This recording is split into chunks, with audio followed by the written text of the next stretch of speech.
worldly things at trabaho or ano, alam ko kasi God will provide. He's my provider and Amen. everything.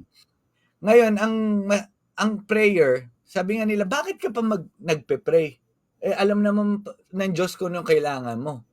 Bakit kailangan mo pang hingiin or ano? Bakit? Para saan ang prayer? All-knowing si God eh. Alam naman niya ano eh. Alam niya magsasorry ka. Alam niya hihingi kang tulong. Alam niya ano.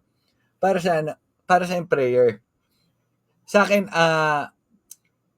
it's to position yourself para alam mo kung saang lugar ka kay Lord. It's declaring your faith to Him. Na kapag nagpray ka, Lord, alam ko pagagalingin mo ko dito.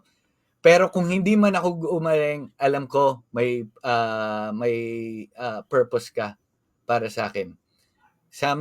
Meron akong mga kaibigan na gano'n na may pinagdadaanan, may mga sakit na ano, may cancer, may ano.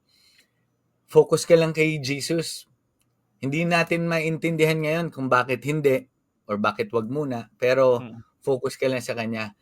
Kasi ang pinaka-importante sa lahat, kailangan kilala mo yung character ni God.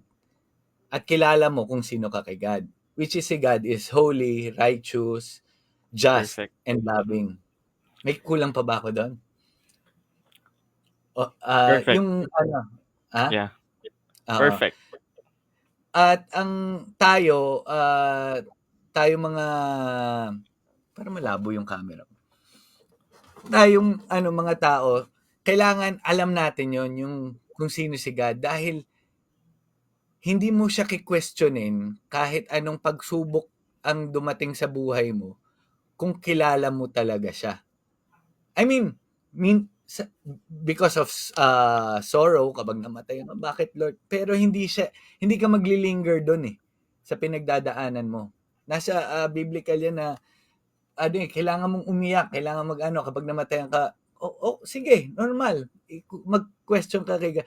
Pero kilala mo si God eh, mahal ka niya. God is holy.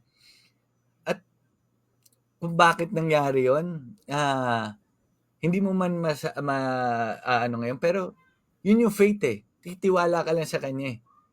Kasi siya lang yung talagang hindi, paano ko Siya ba lang yung sasabihin? reliable. Oo. Dahil kung hindi ka sa kanya kakapit, wala ka ng ibang pwedeng kapitan. Yun na lang yung Yes. yun yung And sabi sa Bible, imposibleng magsinungaling ang Diyos. So, you can hold on to His promises. So, teka lang, medyo napalayo lang ulit ako. Ngayon, babalik ako. Paano ko nakilala yung true Jesus Christ? Ayun. Last year, na-open ako sa Revelation. Ito, syempre yung iba, ito na topic, Revelation.